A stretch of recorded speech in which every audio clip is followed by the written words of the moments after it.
Hi, this is Dr. Perry Carpenter. I'd like to thank you for taking the time to join me on this week's video. In this week's video, we're expanding upon a prior discussion that is entitled How to Determine the Scope of the Evaluation. And what I want to talk to you about today has to do with what you're going to do, meaning what you're going to physically do. What is the sequence of steps? What are the processes? What are the procedures that you're going to employ in your very next face-to-face evaluation that will allow you to quickly and accurately get from point A to point B quickly. And the purpose of this discussion is to reinforce to you that now, more than at any time ever in our past history as qualified medical evaluators, has it been more important for us to be able to complete our evaluations in a time-efficient and focused manner. Gone are the days where you can go to the face-to-face evaluation and simply see how it unfolds, or take it as it comes, or play it by ear, or see what happens. Now more than ever, it's essential for you as a qualified medical evaluator, if you want to be profitable in the new environment, it's essential for you to get to the face-to-face evaluation targeted, focused, directed, and determined to quickly get the information that you need to resolve the disputed issue so that you can get back to your computer, complete your report, and get it out in the mail with no delay, and get it done quickly and profitably. And what I want to share with you today is an exact sequence of steps that you can employ over and over and over again in your career as a qualified medical evaluator if you can understand the finite numbers of situations, circumstances, and scenarios that present to us as qualified medical evaluators. Now, you know, it seems that examinees are infinite. And the number of examinees that come to us with different names, different faces, throughout the state of California as injured worker examinees are infinite. But actually, if you step back and look at the big picture, even though the faces and the names are infinite, the situations and the circumstances and the scenarios that those infinite examinees bring to us in the face-to-face evaluation are very, very finite. And what I want to share with you in this program is the finite sets of issues that you're going to be dealing with in your career as a qualified medical evaluator. And if you can understand those finite subsets of situations, of circumstances, and of scenarios, if you can understand those and if you can master those, then you'll have it whipped and your career as a qualified medical evaluator can actually begin. So I want to share with you today some subtle nuances as to how you can prepare for your very next evaluation so that by the time you get to the evaluation, you know what you're doing, you know what's required of you, you know what you need to do, and you know how to quickly complete the report, which will probably only be 10% undone by the time you actually get to the face-to-face evaluation. And that should actually be your goal with each and every face-to-face evaluation. If you follow this sequence that I want to share with you today, you can get to the face-to-face evaluation with your report almost completely done, such that when you get to the face-to-face evaluation, all you need are a few details about the history, a few measurements and findings from the physical exam, and a few additional pieces of data that can only be obtained at the face-to-face evaluation. But once you get there, you can be almost completely done with your reporting. How is that possible? It's because the situations, the circumstances, and the scenarios that you're going to be confronting as a QME are very, very finite. So if you can spot that situation, that scenario, and that circumstance in advance, then you know how to handle it, and you can get to the face-to-face evaluation and just complete the necessary procedures and get back to your computer and be done with the evaluation. So in today's session, I want to share with you the QME panel process and how understanding the QME panel process can create for us a very simple 5-step formula, a 5-step action plan that will allow us to quickly and accurately, efficiently, and profitably get our evaluations completed so that we can get on to the next evaluation and enjoy a long, happy, healthy, and profitable career as a qualified medical evaluator. So with that as our introduction, let's begin by talking about the QME panel process in today's discussion, which is entitled What to Do in Your Very Next Face-to-Face Evaluation. Okay, so let's begin, and today we're talking about what to do, what it is that you're going to do in your very next face-to-face evaluation. And I have to share a story with you. You know, many times when I speak with qualified medical evaluators about this concept, I speak with them over the telephone and I talk to them about how to prepare for the QME evaluation, and we bring up issues related to the QME panel process. I found that many qualified medical evaluators are not familiar with the QME panel process, and the reason for that is most specialties of qualified medical evaluators do not get introduced to the QME panel process in their training to become and to sit for a qualified medical evaluator's exam credentialing examination. Chiropractors currently have to take a 44-hour continuing education program, so chiropractors through their training are exposed to this QME panel process and the labor codes associated with those, but many other specialties of qualified medical evaluators do not have to take much in the way of training programs. They simply have to complete a 12-hour report writing program, so they're not familiar with the QME panel process. Now, the QME panel process gives us great insight as to the nature of our claim, as to the issues in dispute involving our examinee. And therefore, if we can understand those two basic foundational pieces of information, it tells us exactly what we need to do in the face-to-face evaluation to successfully bring the case to either a successful conclusion or to allow it to proceed with some proper formatting and some proper constraints put around it. In other words, it allows us to control and dictate the direction of the case either on an ongoing basis or on a conclusory basis. Now, what I want to share with you today as we go through the QME panel process is a 5-step procedure that the QME panel process, if you can understand and grasp the wisdom contained within the QME panel process, you can develop your own 5-step procedure that will help direct and focus your face-to-face evaluation. So what I want to share with you today by understanding the QME panel process is, number one, how to determine the labor code that drives the need for your evaluation in the first place. And we'll talk about the 3 labor codes that determine the need for your evaluation. Number 2, I want to share with you some ideas as to how you can determine the disputed issues that are driving the need for your evaluation.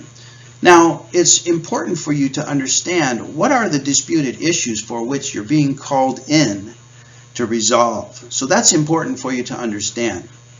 Well, possibly equally as important in understanding what it is that you need to resolve, what disputed issues you need to resolve, it's probably even more important to understand what issues you need not enter into, what issues you need not investigate, what issues you need not explore. In other words, if you can understand the disputed issues involved with your claim, you can then focus your energy, you can focus your attention, you can focus your efforts on resolving those disputed issues and nothing else, and not interfere with other aspects that don't require your intervention or investigation. Number 3, I want to show you some ideas to help you determine the stage of your claim in its life cycle. You know, every claim has a life cycle. It has an inception that begins when the claim form is filed, and it progresses through the life cycle, generally including a medical treatment and some periods of temporary partial disability or temporary total disability, all the way to the conclusion or the terminus of the claim. So we have inception of the claim, we have terminus of the claim, and disputes can arise anywhere along the life cycle of the claim. So if you can determine wherein you come in the life cycle of the claim, it gives you great insight as to what it is that you're being called in for and what it is you're being called in to resolve. It tells you exactly what is the issue that's in dispute. Number 4, I'm going to share with you some ideas to help you determine what is going to be the scope of your physical examination. In other words, what are the physical examinations involved with the body parts that are involved in your claim? And this can differ depending upon, again, where in the life cycle of the claim you're being called in. So, for example, your physical examination procedures at the inception of the claim will be different from the physical examination procedures that you employ at the terminus of the claim. So by understanding this, you don't get involved in physical examination procedures that are not necessary to resolve the disputed issue at a particular stage in the life cycle of the claim. And in a few slides ahead, I have a table that will make all of this very, very clear for you to understand. And then finally, number 5, you want to be able to determine what are your evaluation procedures that you're going to employ. And just as a heads up and a hint as to where we're going with this, you can imagine that the physical examination procedures that you're going to employ at the inception of the claim, when there's a dispute at the inception of the claim, will be much, much different than the physical examination procedures you're going to employ at the terminus of the claim. Now, in the AMA guides, which is entitled The Evaluation of Permanent Impairments, it's the AMA guides that are going to dictate the examination procedures that we use at the terminus of the claim, because at the terminus of the claim, we're largely involved with evaluating the presence or the absence of permanent impairments. So at the terminus of the claim, we're going to use impairment evaluation procedures directly from the AMA guides. But those examination procedures are largely irrelevant and unnecessary at the inception of the claim, when we're not so much evaluating the examinee for impairments, but rather we're examining the examinee for the presence or the absence of an industrial injury. So different evaluation procedures are required at different stages along the life cycle of the claim, and I'll share with you some ideas as to how you can determine exactly which evaluation procedures you need to employ, and therefore which evaluation procedures you can discard in an effort to save yourself time, effort, energy, and resources at the face-to-face evaluation. So let's begin our discussion today with a quick review of the QME panel process as it's described in each of these 3 labor codes, 4060, 4061, and 4062. So let's begin with a discussion of Labor Code 4060. Okay, so let's begin. And before we begin a discussion of the QME panel process, it's important for you to understand, if you've never been exposed to this material, and for those of you who have, for those of you who this is a review, simply a review, it's important for you to understand that your evaluation is ordered under 3 labor codes. There's 3 laws that govern the ordering of the evaluation with you as the qualified medical evaluator. Those labor codes are Labor Code 4060, Labor Code 4061, and Labor Code 4062. And each of those labor codes involves a different dispute, a different issue that's in dispute. And remember that we as qualified medical evaluators are called in the first place to resolve disputes. So let's take a look at the labor codes and the issues of dispute that are involved in each of the labor codes. The first of these is Labor Code 4060, and I just want to go through these very quickly with you today.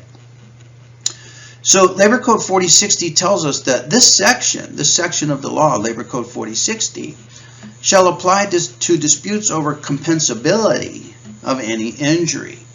This section shall not apply where injury to any part or parts of the body is accepted as compensable by the employer. So you can think of Labor Code 4060 as the compensability dispute. What is a compensability dispute? This is a dispute where the payer, the person responsible for paying, meaning the insurance company, has a dispute that they don't believe they are liable for. They don't believe that there's any compensable industrial injuries. So this tells us that this labor code deals largely with the denied claim. And how many of the cases that we get as QMEs involve denied claims? Many of our claims involve denied claims, claims that come to us under Labor Code 4060. So it's interesting, of the 3 labor codes that drive the need for our evaluations, this one code is unique. This one code is the code that involves disputes at the inception, at the beginning of the claim. Okay, the other labor codes and the other disputes that we deal with come at the terminus of the claim. So if you can understand this, this is a dispute at the inception of the claim that's clogging the claim up from actually even getting started. It gives you great insight as to what you need to do in the face-to-face evaluation. And it drops off many procedures that you do not need to do to resolve issues that are not in dispute in these particular cases. Okay, so this Labor Code 4060 deals with the compensability disputes. So it tells us that if a medical evaluation is required to determine compensability at any time after the filing of the claim form and the employee is represented by an attorney. So here we're going to start to see some diverging pathways, different ways that these evaluations are ordered depending upon whether the examinee is a represented injured worker or whether the examinee is an unrepresented injured worker. So it tells us for represented injured workers, the medical evaluation to determine compensability, to resolve this dispute, shall be obtained by the procedure provided in section 4062.2. 4062.2, and we'll talk about that procedure here in just a minute. Okay? So this is the compensability evaluation under Labor Code 4060. And here it talks about how it's handled in the case of a represented injured worker. Well, what about in the case of an unrepresented injured worker? Okay, in the case of an unrepresented injured worker, Labor Code 4060 tells us that if a medical evaluation is required to determine compensability and the employee is not represented by an attorney, the employer shall provide the employee with notice either that the employer requests a comprehensive medical evaluation. So the employer, meaning the claims administrator, can say, hey, we dispute this, we want to have a qualified medical evaluation to determine compensability. Or they can provide a different notice to the employee that the employer is not accepting liability, and the employee then may request a comprehensive medical evaluation, again to determine compensability. Either party may request a comprehensive medical evaluation to determine compensability. So either the claims administrator can order the evaluation or the injured worker can order the evaluation. In either case, the evaluation shall be obtained by the procedure in 4062.1, and we'll go over that here in just a moment. Now, the next section of 46 gives us great insight, and this is something that you should understand almost to the point of fluency. It tells us that the notice, see it says up here notice, and here it says notice, and the employer has to give notice to the employee. It tells us that the notice shall be accompanied by the form prescribed by the administrative director for requesting the assignment of a panel of QMEs. And it's the form, this form, as we're going to see, is QME Form 105. And you should be familiar with QME Form 105. And I've included QME Form 105 in our handout materials for today's discussion. Okay, so this is 4060 and how 4060 handles the compensability dispute for both represented and unrepresented injured workers. And this is a dispute that arises at the inception of the claim. Okay, and the other two labor codes that govern the QME panel process have to deal with disputes at the terminus of the claim. So let's take a look at those. Okay, next is Labor Code 4061, which tells us that if either the employee or the employer object to a medical determination made by the treating physician. Okay, so imagine this. The employee or the employer is already getting medical treatment from a treating physician. Okay, so this is a claim that's been accepted. This is a claim that's ongoing. This is not a claim, not a dispute at the inception of the claim, but this is a claim where there's an objection along the midpoint of the life cycle of the claim or even at the terminus of the claim. Okay? So if there's an objection concerning the existence, meaning the presence, or the extent of permanent impairment and any limitations, or there's an objection as to the need for future medical care. Okay, so this labor code deals with two objections. Number one, the existence or extent of permanent impairment and limitations, that's number one, or the need for future medical care, and the employee is not represented by an attorney. The employer, whoever has the objection, if either party has an objection, it's the employer that shall immediately provide the employee with a form, and again this is QME Form 105, with which to request assignment of a panel of 3 QMEs. Either party may request a comprehensive medical evaluation to resolve these disputes over these two issues, permanent disability or the need for future medical care. And again, the evaluation shall be obtained by the procedure described in 4062.1, and we'll go over that. This is the process by which you're chosen as the qualified medical evaluator for the evaluation. So it's Labor Code 4062.1 referenced here that deals with unrepresented injured workers. And we need to know these labor codes, and we need to know these forms, and just a little bit of familiarity with these labor codes and these forms will save you tremendous time at your face-to-face evaluation. Okay, so this is the pathway for the unrepresented injured worker that has a dispute over some existence or extent of permanent impairment or limitations and the need for future medical care. What about those injured workers who are represented injured workers?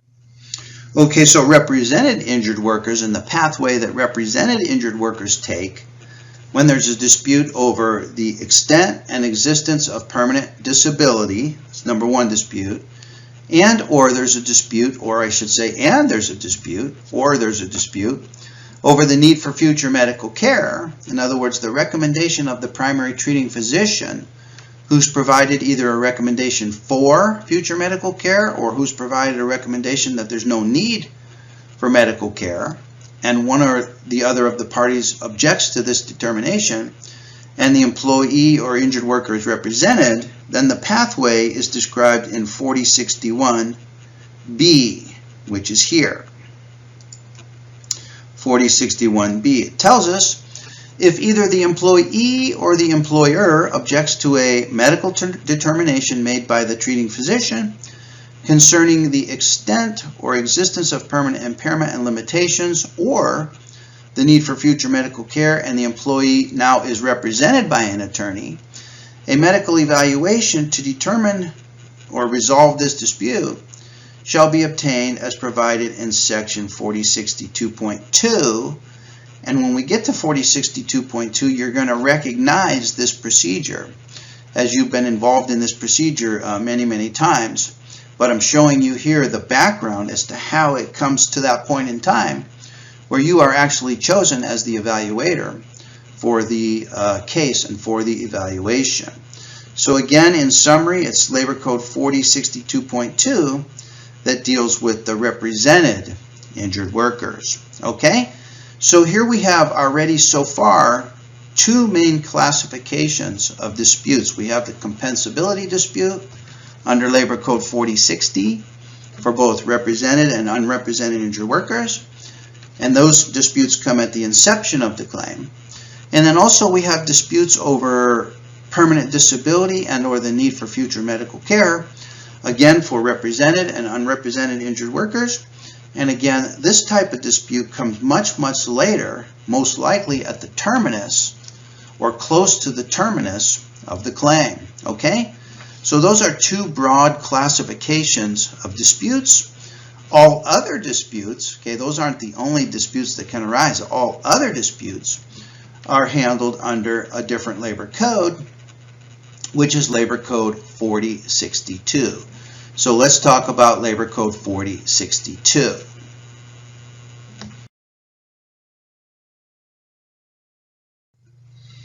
Okay, now Labor Code 4062 deals with all of those issues in dispute outside of the compensability dispute and outside of permanent disability and or the need for future medical care disputes. And there's a pathway, again, for both represented and unrepresented injured workers. So let's go through this very quickly. Labor Code 4062 tells us that if either the employee or the employer objects to a medical determination made by a treating physician concerning any medical issues not covered by 4060 or 4061, the objecting party shall notify the other party in writing of the objection, and then that can commence the process of getting a panel of qualified medical evaluators. And there's some information here about the timelines, and we won't go into that. But it tells us that if the employee is unrepresented, then the employer shall immediately provide the employee with QME Form 105, with which to request assignment of a panel of 3 qualified medical evaluators. The evaluation shall be obtained as provided in 4062.1 again. And again, these are disputes involving perhaps work restrictions, perhaps total temporary disability, perhaps apportionment, or other issues not related to compensability under 4060 and not related to permanent impairment or need for future medical care under 4061. And this is the section 4062.1 down which the unrepresented injured worker follows. And then it tells us for represented injured workers, tells us here, if the employee is represented by an attorney, a medical evaluation to determine the disputed medical issue shall be obtained as provided in a separate section of the law, not 4062.1, which is the pathway for unrepresented injured workers, but there's a separate and distinct section of the law that describes the procedure that a represented injured worker travels down along the process of obtaining a 3-member panel from which you are ultimately selected as the qualified medical evaluator.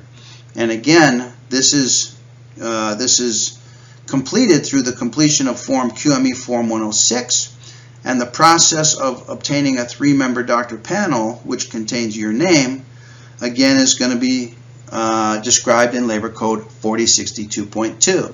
And I'm going to have a table and a few slides that will summarize all of these details and make it easy for you to remember. Okay, so that brings us to Labor Code 4062.1. This is where you come in as the qualified medical evaluator in those cases that involve an unrepresented injured worker. So it tells us that if either party, either the employee or the employer, requests a medical evaluation pursuant to these Labor Code sections, Section 4060 for a compensability dispute, 4061 for a permanent disability and or need for future medical care dispute, or all other disputes under Labor Code 4062, this is how the qualified medical evaluator is chosen. This is how you become chosen. It's under this section of the law. It says, either party may submit the form, which is in this case QME Form 105, requesting the medical director in Oakland to assign a panel of 3 qualified medical evaluators. It tells us that, however, the employee gets the first bite of the apple. The employee gets to choose the specialty of the evaluator. It tells us the employer may not submit the form unless the employee has not submitted the form within 10 days after the employer has informed the employer and has furnished the form to the employee and requested the employee to submit the form. So it's the employee, the injured worker, that gets the first opportunity to request the qualified medical evaluation. This is the process. The employee gets the choice of requesting a QME evaluation, and the employee has the first opportunity to designate the specialty of the physician that shall be assigned to the panel. Now, the employee can surrender and give up this right, can give up this opportunity by delaying more than 10 days in requesting the 3-member doctor panel from the medical director, in which case the employer then has the opportunity and the legal right to choose the specialty of the physician. Okay? So this is the pathway for the unrepresented injured worker. Now, the pathway for the represented injured worker is a little bit different, and because so many of these cases that we see these days involved applicant-attorney representation, this is going to represent a pathway that you need to be very, very familiar with, because most of your examinees are going to come to you through this exact pathway described in Labor Code 4062.2. So it says, whenever a comprehensive medical evaluation is required to resolve any dispute, so that's disputes under 4060, 4061, and 4062, that arises out of an injury or a claimed injury occurring on or after January 2005, and the employee is represented, the evaluation shall be obtained as provided in this section. And here's what this section describes. It says, no earlier than the first working day that is at least 10 days after the date of mailing of a request for a medical evaluation pursuant to 4060 for the compensability evaluation, or the first working day that is at least 10 days after the date of mailing of an objection pursuant to 4061 or 4062, either party may request the assignment of a 3-member panel of qualified medical evaluators to conduct the comprehensive medical evaluation. Again, the party that's submitting the request shall designate the specialty of the medical evaluator. So the party who first submits the request has the first opportunity to choose the specialty of the medical evaluator. Now, in so designating the specialty of the medical evaluator, the party submitting the request must disclose the specialty of the medical evaluator requested by the other party if it has been made known to the party submitting the request, and they shall also disclose the specialty of the primary treating physician. And you can see that this is where the opportunity arises for one or the other of the parties to object to the specialty of the panel requested by the other party. Specifically, if the specialty of the primary treating physician is much different or in a seemingly different field of specialization than the specialization of the qualified medical evaluator, that can create an opportunity for the other party to object to the specialty of the qualified medical evaluating physician. So you should be attuned to this when you get a phone call for your very next qualified medical evaluation, and you want to confirm before you schedule this appointment and before you invest administrative staff office time into this evaluation, you want to confirm that all parties are in agreement with you and your specialty as the qualified medical evaluating physician, because it will do you no good to go ahead and schedule this appointment if only to learn later that one or the other of the parties is going to object to you and your specialty as the qualified medical evaluator. So pay attention to this, especially when it comes to scheduling your evaluation. Okay, and now this is where it gets particularly hairy, and this is where you need to have your antennas up all the time, because you're going to be getting this exact scenario when your phone rings with a request for you to perform a comprehensive medical evaluation. So now the panel has been issued, and what do we now do with this 3-doctor panel? Well, Labor Code 4062.2c says, and this is important for you to understand, says that within 10 days, and everything in our system is driven by timelines, and here is probably one of the most critical of the timelines for you to understand. It says within 10 days of assignment of the panel by the medical director, each party may strike one name from the panel. Okay, so this is called the strike process. The employer can strike a name, the applicant attorney can strike a name. That leaves one doctor remaining on the panel, referred to as the last person standing on the panel. The remaining qualified medical evaluator, the last person standing, shall serve as the medical evaluator. Now note this. It says, if a party fails to exercise the right to strike a name from the panel within 10 days of assignment of the panel by the administrative director, the other party may select any physician who remains on the panel. So there's 2 remaining physicians on the panel, right? Because the first party has stricken a name from the panel and are awaiting a strike from the second party. The second party fails to exercise their right to strike, so there's still 2 names on the panel. The first party may select any physician who remains on the panel to serve as the medical evaluator. Okay? So this is important for you to understand, because many times when you get a call for a QME evaluation, what you want to do is you want to determine that there's no objection to you as the last person standing. So the line of questioning on that could go something as follows.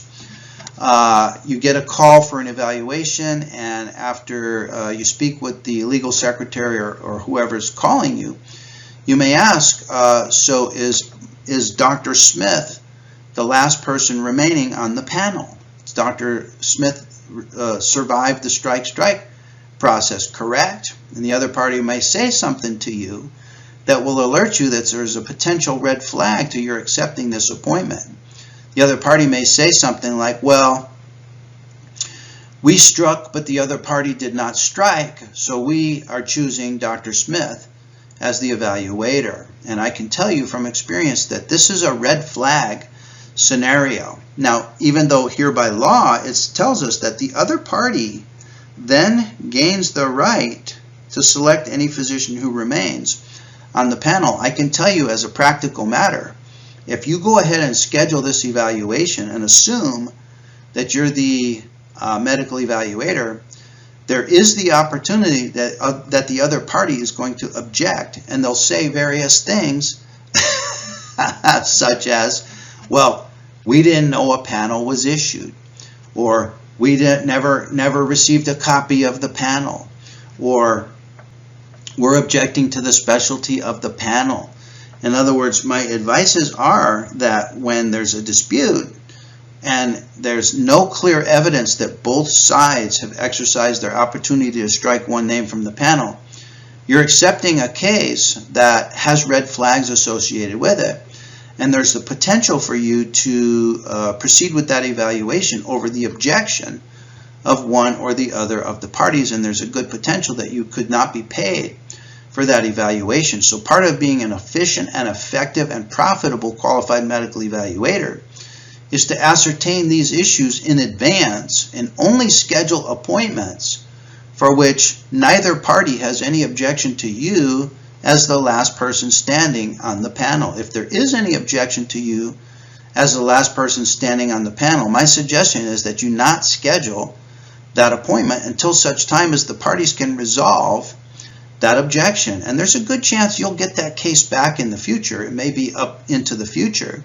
even though you want it now, but it's better to not accept a bad case now, a bad case meaning a case that you may not be reimbursed for, than it is to wait for the case to develop into a good case, a compensable case, a case where both parties are actually agreeing that you are the last person standing and that you are assigned as the medical evaluator in this particular situation.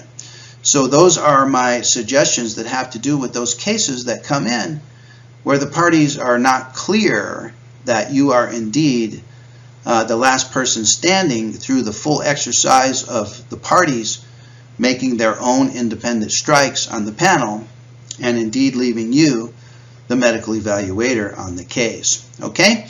So that summarizes the labor codes. Let's put all of this information together and take a look as to how these labor codes direct and determine your face-to-face evaluation. Okay, so here's a table that summarizes all of these disputes and all of the labor codes that result in the resolution of that particular dispute. So for both represented and unrepresented injured workers, the compensability disputes here are resolved under Labor Code 4060. And in order to order a 3-member panel of doctors, either party can use QME Form 105 or QME Form 106 for represented injured worker to order a medical evaluation from the medical director. Now, it's important for you to remember that these disputes arise at the inception of the claim. So as we're going to see, the procedures that you employ at the inception of the claim are going to be much, much different from the procedures that you're going to employ at the conclusion of the claim. Conclusion of the claim, such as those disputes that are resolved under Labor Code 4061 for both represented and unrepresented injured workers, and these have to do with disputes over permanent disability and or the need for future medical care. And again, unlike the compensability dispute, these disputes arise at the conclusion of the claim. This is likely where you're going to be doing a permanent impairment evaluation to resolve the dispute over permanent disability. Okay, does that make sense? If the primary treating physician says the examinee has no permanent impairment, your job is to come along and do a permanent impairment evaluation and determine your own finding of either the presence or the absence of permanent impairment. And so you can see that this physical examination at the conclusion of the claim is going to be greatly different from the physical examination at the inception of the claim, where you're not so much concerned with the presence or absence of permanent impairment or permanent disability. And then finally, all other medical issues are resolved under Labor Code 4062, 4062.1 for unrepresented injured workers, and 4062.2 for represented injured workers. And again, these disputes arise at the conclusion of the claim. So think about this a bit.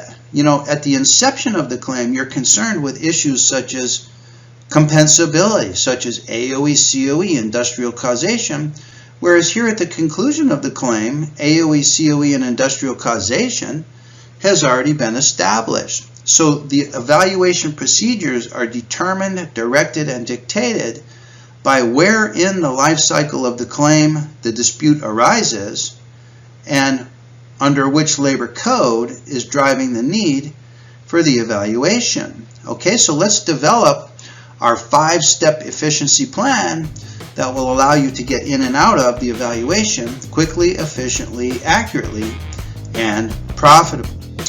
Okay, so let's develop your 5-step efficiency plan for your very next face-to-face evaluation. And if you can complete this plan with each and every examinee, it will allow you to quickly and efficiently get through the evaluation and get the information that you need so that you can complete your report quickly and accurately. Step number 1 is most important. Always, always, always determine the labor code that's driving the need for the evaluation. And as we said, it's only 3 labor codes that direct and determine and drive the need for your evaluation. So the best way to do this is when you get an incoming appointment to ask the requester of the appointment to send you a copy of QME Form 105, or in the case of a represented injured worker, to send you a copy of QME Form 106. And these forms will tell you which labor code, whether it be 4060, 4061, and 4062, it will tell you which labor code was selected as the labor code that drives the need for the evaluation. And if you can determine the labor code that's driving the need for the evaluation, it will tell you what is the issue in dispute, and it will therefore tell you what it is you need to do to resolve that disputed issue. And we'll develop that even more throughout this 5-step plan. Next step is to do an analysis of your cover letters. Now, what's probably the most critical indicator in the cover letters that you get is the date of injury, is learning about the date of injury. The date of injury, when the date of injury is relatively close, meaning like within 2 months, 3 months, 4 months, somewhere around either side of the 90-day time interval from the date of injury to the date of request for your evaluation, that tells you when the date of injury is relatively close or relatively recent, relatively in the recent past, tells you that the dispute is most likely over compensability and that the evaluation is being ordered under Labor Code 4060. Whereas on the other hand, if the date of injury was 15 months ago, 18 months ago, 2 years ago, it tells you now that this claim is probably approaching the end of its life cycle and that you're being called in under not Labor Code 4060, but probably under Labor Code 4061 or 4062 to resolve disputes at the conclusion of the claim. So there's your second key clue indicator as to what it is you're going to be doing in your very next evaluation. Has to do with the date of injury. Next, you want to determine the disputed issue, and this goes back to the date of injury and the labor code that's driving the need for the injury. If you can determine if there's a compensability dispute, you now know what to do. If you can determine that the dispute is over the extent or existence of permanent disability, you now know what you need to do. If the dispute under Labor Code 4062 simply has to do with the examinee's ability to return to work, or simply over an apportionment determination or something not governed under 4060 or 4061, you now know what you need to do. And what you need to do in each of these types of evaluations differs. And it makes no sense for you to do unnecessary procedures not involved in resolving the disputed issue. So determining the disputed issue is critical. Next, you want to determine the body parts that are involved so that you know what examination procedures you need to do and what examination procedures you don't need to do. And the examination procedures you need to do for a compensability evaluation are different from the examination procedures that you need to do for a permanent impairment evaluation. So you can become directed, targeted, and focused on your physical examination by knowing exactly what body parts you need to examine. And in examining those specific body parts, what is the issue that you need to resolve? So this is something that you can prepare in advance of your face-to-face evaluation, such that when you get to the face-to-face evaluation, you can get right to the necessary physical examination procedures and you can eliminate all of the unnecessary physical examination procedures. Finally, you want to determine your examination procedures that are consistent with the dispute. And this brings our whole discussion full circle. This is where you get to the face-to-face evaluation and you do only those procedures that are necessary to resolve the disputed issue and nothing else, and nothing else. Anything else that you do unrelated to resolving the disputed issue is simply an unnecessary and wasted cycle of action. And you're free to do all unnecessary and wasted cycles of action. But the most successful, most profitable, and top-notch qualified medical evaluators waste no time spending time on procedures that have no bearing or that are not relevant to the resolution of the disputed issues. Okay? So let's take a look at this and summarize these concepts. Okay, so here is a summary table that brings together all of this information. And let's just summarize what we've talked about so far. So imagine that you have an examinee who is alleging a left shoulder injury, but the claims administrator is disputing that an industrial injury actually occurred.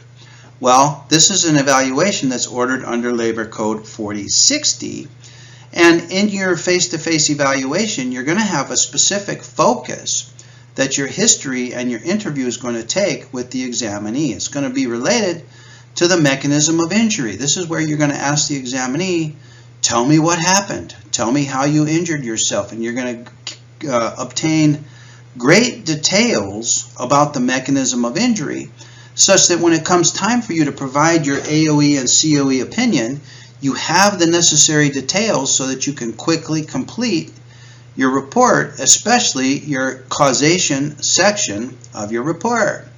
Now, your examination procedures in this circumstance of a compensability evaluation simply has to do with determining the presence or absence of a bona fide symptomatic diagnosable condition that rises to the level of injury as injuries defined in the California Workers' Compensation System. If you find no condition, then there can be no industrial injury.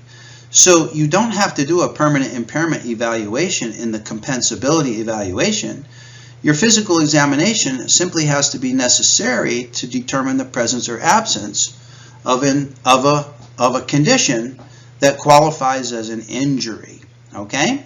Now, under 4061, when the dispute involves the extent of permanent impairment, for example, let's say, for example, you have an examinee who's been treating for many, many months for a lower back injury, and now there's a dispute over the extent or the existence of permanent impairment. Here, the focus of your history is going to be much different. It's going to be unrelated to issues related to AOE and COE, because that has long been established, accepted, and resolved.